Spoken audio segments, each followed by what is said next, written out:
Start in 1 minute.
Ready?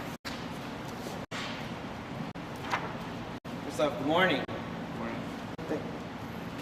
Thank you for joining me here in Chicago's 15th Ward Back of the Yard community. It's a great day here in the city of Chicago. It's a great day for public safety.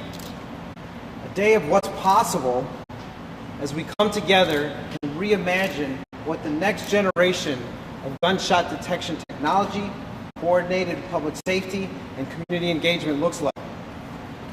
We're here today to accept the test pilot program offered by Alarm.com, which we have worked together over the last several months to bring to fruition.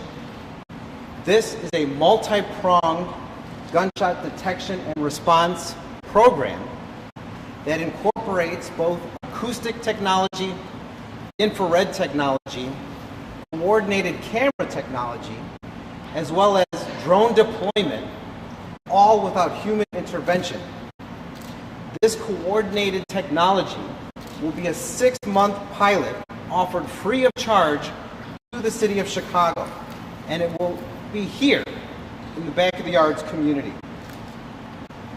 Now, I want to thank the Back of the Yards Neighborhood Council, many of our violence prevention program participants and leaders, our business leaders, and our residents who are here today to see this groundbreaking technology live for the very first time. To discuss the technology, I'd like to actually bring up our partners from Alarm.com, Matthew Zartman, David Silverstein, and Marquise McClure, to discuss some of the components of what we're bringing to the city of Chicago and what we're going to do and how it's going to play out here in the Back of the Yards community. Thank you, Alderman, for your support for this pilot, and thank you, everyone, for being here and for your interest. My name is Matthew Zartman. I'm the Vice President of Communications at Alarm.com. Before we get to the demo, which I know everyone's excited to see, I want to just give a little background on our company, the technology, and some of the plans for the pilot itself. For those of you who don't know, Alarm.com is a technology company. We're based in the DC metro area. We were founded 20 years ago, and today we provide a full suite of property, community, and personal safety capabilities.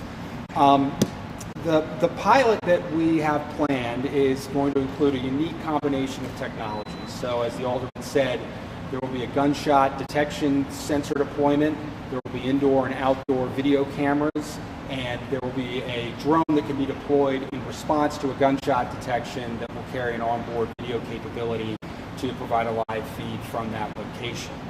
I want to talk a little bit about the gunshot sensor. Our focus today in the demo is going to be showing how that sensor works and responds to when it detects a gunshot. It's developed by a subsidiary of Alarm.com. It's called Shooter Detection Systems, or SDS. There's a few corporate names here, so I just want to clarify that. Excuse me. Oh, yeah, thank you. Yeah, so this is the outdoor version of the sensor. The original technology was based on a U.S. military application for detecting sniper fire, for deployed soldiers. And following Sandy Hook, it was commercialized, and SDS was founded, obviously, to address an indoor sensor in schools, and it's expanded. And this is the outdoor sensor that will be deployed. A couple of highlights that I think are very relevant about the sensor technology. First off, it's highly accurate. It uses a dual-factor authentication capability, meaning it listens for the sound of the gunshot and can also look for the IR signature of the concurrent muzzle flash. So combining those two signatures makes it very accurate. Infrared, yes, that's the infrared component. Thank you. It also processes all that data on board the sensor. So it does two things. One, it can verify a gunshot very quickly because it's all done on board. Two, it doesn't require any human intervention and doesn't share any data that it captures. I also want to talk about how we deploy these in their range, because it's a very focused solution. So the indoor solution, which is the smaller device back here, which you would deploy kind of in this gym, provides a 40-foot arc radius of coverage. So it's a tight focus area, so we can focus the sensor on a particular location, which I think is pretty unique and different in the industry. So those are kind of the key things about the company and our technology, and I want to turn it over now to Marcus McClure, who's been key in developing this pilot opportunity with Alarm.com, and then he will get things set up for the demo. Please spell your first and last name again, please. Yeah, of course. So it's Matthew, M-A-T-T-H-E-W, last name Zartman, Z as in zebra, A-R-T, like Tom, M-A-N, Vice President of Communications, Alarm.com. Good? Great. Okay, Marcus McClure here, really Marquis, depending on how you pronounce it. M-A-R-Q-U-I-S, last name McClure, M-C-C-L-U-R-E. I just want to reiterate a couple of things what Matt touched on. Is our company started, or at least SDS did, with this indoor sensor. This indoor sensor was primarily the development of the school shootings. We wanted to figure out a way that we can notify everyone in the school that there's a shooting instead of waiting for people to dial 911. So these indoor sensors will pick up a gunshot and then give the location of the shooter within the school, seeing that information in real time, either to the occupants or the police or EMS, the medical services, in real time right away. There's no better way to be notified. If there's a shooter in the building here, outside that door, we could run the opposite direction and go away from the danger. So this is where this technology started, with this indoor sensor, which got us to the outdoor sensor here. And this outdoor sensor, again, does the same thing. It will pick up a gunshot and give the location of the shooter. And with that being said, the integrations of both the indoor and the outdoor shooter, it integrates with camera systems, so as soon as that sensor is triggered, it will activate the nearest camera. It also can activate inside of a facility doors, it can lock doors, it can unlock doors, it can turn lights on, it can turn lights off. It has numerous applications and integrations that it can conduct for life-saving measures. So we brought this pilot here to do the exact same thing that we've done inside, outside, to include activating a drone and have a drone do a flyover wherever that shooting has occurred. So what we're going to do today, we're just going to give you an overview of some of the technology. As Matt explained, the technology is activated via acoustic signature of a gunshot and the infrared from the muzzle flash of the gunshot. That dual authentication limits the false alerts that other systems may have. All right. We're going to pop some balloons. We're going to even shoot off a nail gun to show you that the sensor is not affected by that. And I'm going to be the guy that's going to do that for you. So if you all are ready, we'll go ahead and proceed. While they get set up, I just want to add to this conversation that, as many of you know, the City of Chicago currently already has an array of technology deployed throughout the City of Chicago. Everything that we are going to show you today here is fully integratable with what we currently have. Additionally, this again is being funded entirely by Alarm.com. We are accepting this as a gift to the city of Chicago so that we can move forward expeditiously once we are able to work with the administration to get CPD and OEMC clearance. And I think as somebody who saw the original gunshot detection technology when it first arrived here nearly a decade ago, I just want to add that it is thrilling to see the evolution of where we have been to where we are going, including the most integral piece to this entire pilot, which is the fact that almost none of it requires human interaction and participation in decision making.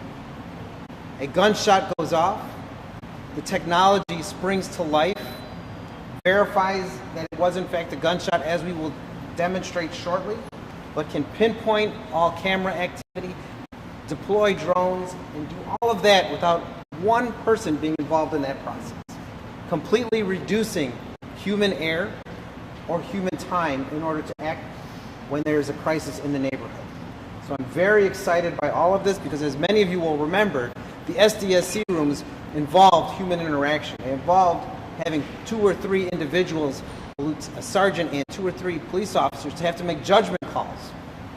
That has been removed from the equation so that we could respond faster, quicker, and with more efficacy in our neighborhoods. So with that, I will turn it over. And if you have your earplugs in. So we'll start with a couple of props. This is a slapper, all right? So what we're going to do, we're going to slap near the sensor, and you will see that the sensor will not alert.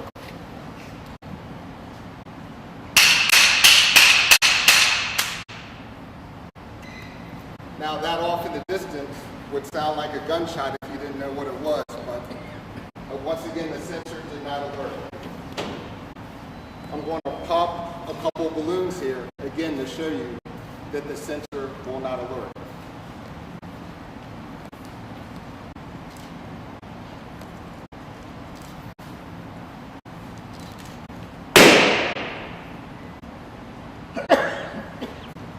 Not even for a sneeze. Again, another balloon to show you the system will not alert. Once again, if you didn't see that that was a balloon and you heard that around the corner, you would think that that possibly could be a gunshot.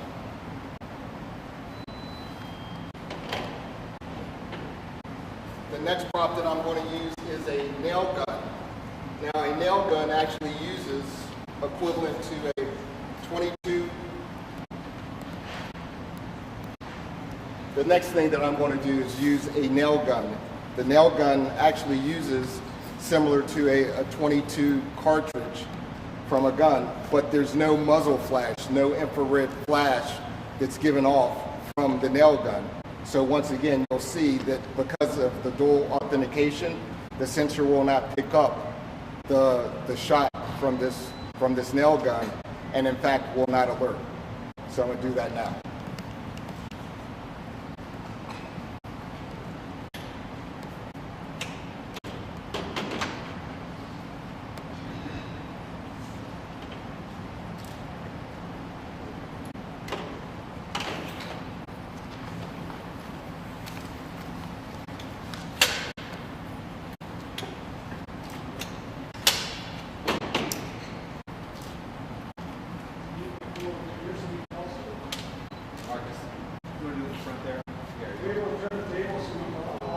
Yes.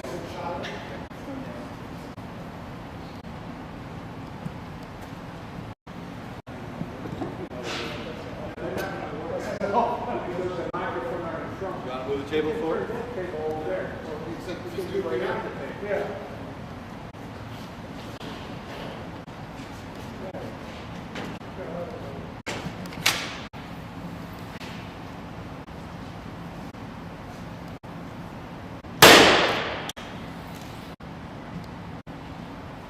Once again, you have the same thing. Sounds like a gunshot, no infrared muzzle flash. So that's why it doesn't work. Last but not least, we'll do a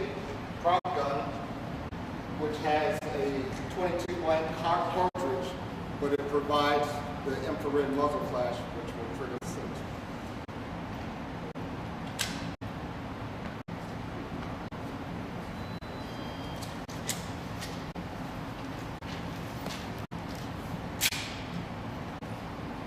All right, everybody ready? Okay. Fire in the hole. Shot detected. Well,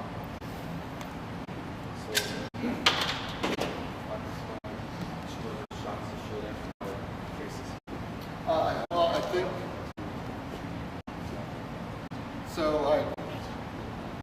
so. So I mean, that's basically how the system works. It's a little different trying to do this in the gym, but imagine if you were outside in the city grid or in a large facility and shots going off from location to location, you would know exactly where those shots are coming from. You would have cameras activated showing you exactly what the shooter looks like. You'd be able to track that shooter throughout the facility or outside in the neighborhood. And especially if you have the drone coverage, you can see everything in real time. And that's it. I will answer some questions afterwards, but I want to turn it back over to Alderman Lopez. Thank you. Go too far.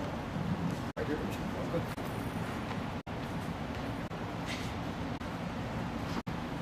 All right. So as you can see, we can demonstrate quite clearly the effectiveness of this technology. We're prepared to test it in the community. And now, figuratively and literally, the ball is in the mayor's court to allow us to coordinate with the police department and the OEMC so that we can install and activate and move forward immediately now. Why are we doing this now? Because what happens in 4 months? Summer will be upon us. The weather will start getting warmer, and we know that's when we see more gun violence in the city of Chicago. We are aware that there are RFIs, RFPs, and every other RFQ out there in the moment. But by the time the city gets through the legalese necessary to pick what comes next, installation won't happen until the fall. We are able to move forward now because of the fact that Alarm.com is willing to give this to the city of Chicago for free for 6 months as part of the pilot program. We know that we will have gun violence because it is something that we have dealt with consistently, and we are targeting the main areas within the back of the yards that have the most consistent gun violence based on the public data readily available. Everything we are doing is based on what we know statistically and what we know just as the city of Chicago. So the challenge after this is to the mayor. The mayor has said, show me a pilot, show me a product, and let's see how we can make it work. Well, there you have it. We've shown you, we've tested it, and we're ready to go with an installation plan today. It's in his court. With that, we'll take any questions you may have. What do police say about this? Are you talking to the police department all along? I'm sure you're going to implement this. Well, as you will recall, the police department has said numerous times that they need as many tools in the toolbox necessary to catch criminals, to respond to gun violence in our communities. We are trying to put a tool back. All of this has been shared with the superintendent and the entire police department all the way down to the 9th district, so that now that we have made it officially public that we are accepting this, that we can engage them and have a conversation in this matter. The mayor's office says they're considering 15 different proposals as part of the RFI. Why did you decide to pick this one and not include the other 14? Well, I met with several individuals. I don't know who the 15 that the mayor is referring to. But I know that when I met with Alarm.com several months ago, I was asked quite simply, what is it you would envision for your community? What fits the bill for the needs of the back of the yards when it comes to gun, or for your ward when it comes to gun violence? And what I envisioned was something that was able to identify gunshots, verify gunshots, and can respond with as much quickness as possible. This pilot package accomplishes all of what I requested. Additionally, I don't know when the mayor's RFIs are going to be finalized. I don't know when he's going to put in an RFP based on those RFIs. That could be June, July, August, and by then, we'll already have had 350 homicides in the city of Chicago. I want to make sure that it is known that we are working here, not just in back of the yards, but in the southwest side to keep people safe. And we will continue to try and explore new things because that's what responsible leadership does. Gives opportunity to try what's the latest and greatest so that it works for the people of the city of Chicago. No. Sorry, excuse me, what's the question? Yeah, we're hoping, I mean, a lot of that will depend on kind of next steps in the process, we're looking to the alderman to lead. We would hope in the next, by mid-year. I also want to just go back quickly to the RFI question and to be clear, Alarm.com has not submitted a response to the RFI. In fact, we don't sell directly to end users, so we don't directly respond to RFIs or RFPs. And so we're passionate about this technology and what it can do, and we want to get the word out.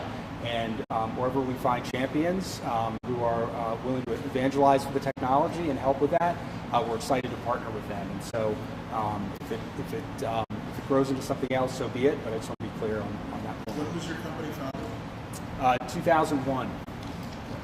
So the six-month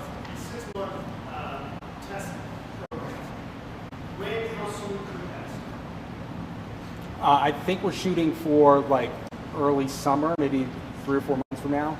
And then would police be notified about these shots and launches? I'll turn that over to the alderman to answer that, how the city wants to kind of integrate what have you. So this would be an integrated system within the police department. This isn't something that's going to be operating separately from the police department. We want this to be a tool that they can use as they have used other technology up until this point. So why is it CPD here today? Because CPD won't comment on something that the administration is not moving forward with, as we saw evident in other conversations. So you need the mayor to approve this then? Yes. The short answer is yes. And how much of the 6-month program would be, pilot program would be free? How much after that? Because that was a concern of the mayor, how expensive ShotSpotter was. How would it cost compared to ShotSpotter? Well, again, this is a pilot for a relatively small area compared to what the previous technology was. We'll cross that bridge when we get to it. Right now, we just need to show that we are working on what could possibly be next. I got you.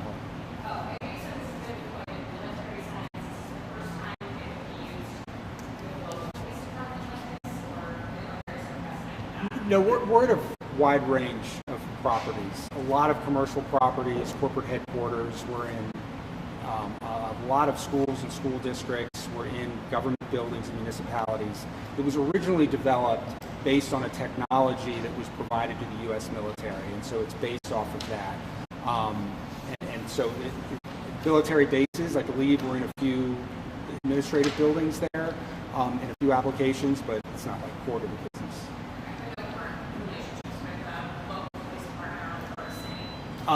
Marcus, do you want to speak to that? So yes, there are relationships there, and that systems that are there are designed to go directly to the police department. The police department has that information in real time and are able to respond to those situations before 911 calls go out. I'm not going to elaborate on who, but that information is out there. You may have already, sorry,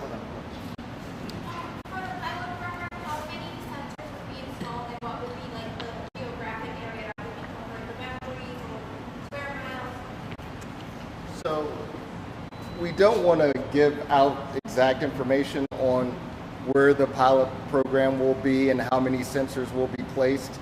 We will say that it's going to be here in the 15th Ward, and we'll leave it at that. We just don't want to give that information to people that may want to do the system harm, if that makes sense.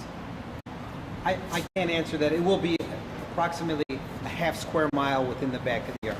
The exact location of the sensors we're not going to give out, but And how would sensor installation work? Would it be on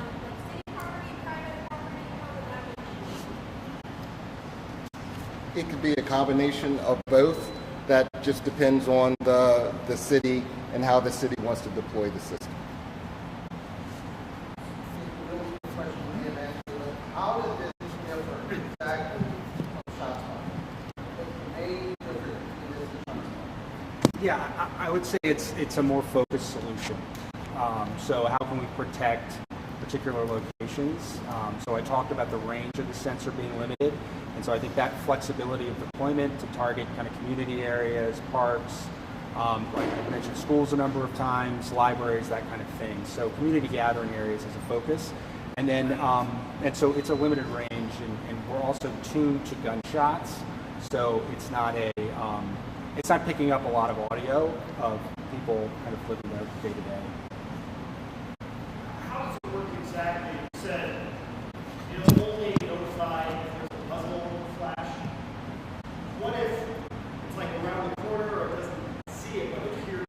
Would it still pick up the gunshot if it doesn't see the muzzle flash for some Yeah, reason? good question. It would depend on some environmental sensors, but generally that flash can be detected as kind of an ambient light source, and it can detect some of that. But you can, yeah.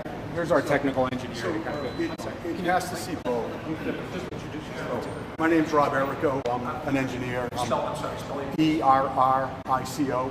First name Robert, last name Errico, E-R-R-I-C-O. The sensor needs to see both events, right? It's dual factor authentication. So if we see the flash and we hear the bang, it's not a gunshot. If we see a flash and we don't hear the bang, it's not a gunshot. So you just can't walk up to it with a camera and flash it and generate infrared at it and cause a gunshot event. The same thing, you can't take a couple of chunks of wood, crack them together and create some acoustic event that sounds like a handgun going off. We need both events. We look for an explosive event. That would be the best way to describe it. We're looking for an explosive event. Could it throw the system off? Potentially. It's been tested. The outdoor sensor has been tested against fireworks, but potentially, yeah, yes. My title? I'm the director of support for shooter detection systems and the director of training. And I've been with the product for about 10 years.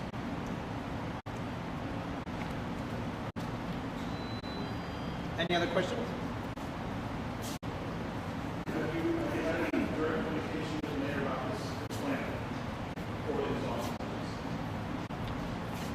The mayor and I have not had a direct conversation about this, but we will be engaging with his office and his deputy mayor for public safety now that we've officially made this public and have worked out the particulars of this pilot. And it has been shared with, again, the police department and others already. Sorry. Someone should take his bus pass away. No, I'm glad that Dorval Carter is finally doing the right thing, stepping down. Hopefully we can get some responsible leadership that cares about the quality of customer service that individuals have to deal with.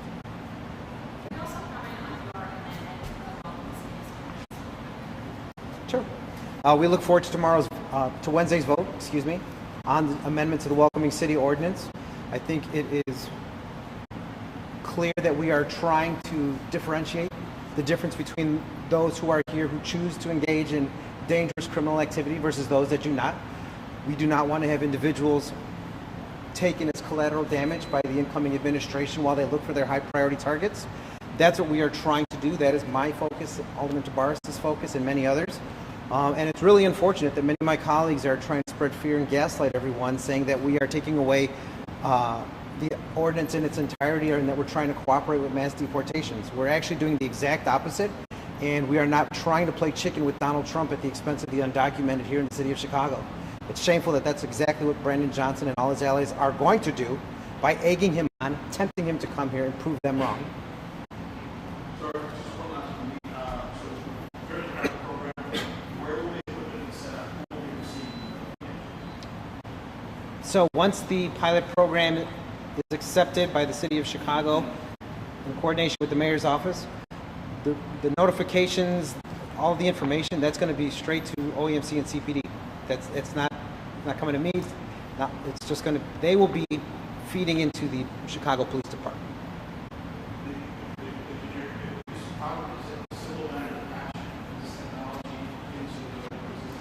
And actually, yes, I mentioned earlier that it is fully integratable with what we have existing already. So there's not going to be another layer, there's not going to be another screen. A lot of this will become automated and automatic based on what's available. Do you feel rank and file officers want a new technology to help them in their job? We have seen where officers, since the previous technology went offline, do not know what they are running into. We saw that when Officer Enrique Martinez was killed. There was high-capacity weaponry being used, and officers were responding to a 10-1, unaware of what they were driving into, putting their own lives at risk, trying to help another officer. Yes, they want to know. Yes, they need to know exactly what they're driving into, where it is, and if we can have a drone come above them to help pinpoint the specificity of the location, that's exactly what they want. Because the more information they have, the safer they will be. But the other part of this too is, this is what communities want. People want to feel safe. They want to know that we are doing everything possible to make neighborhoods safe, especially at a time when we know that there are individuals who do not call police anymore. We've gotten into a habit of not calling police after 10 years of having technology that we've told people is always listening. The mayor took that away. We have nothing in its wake. This will help us put something back in place that keeps people safe, that allows us to identify when a gunshot is detected, and to answer the critics of the former technology about false positives. This verifies when it's an actual shooting with a two-step process, not just a one-step process.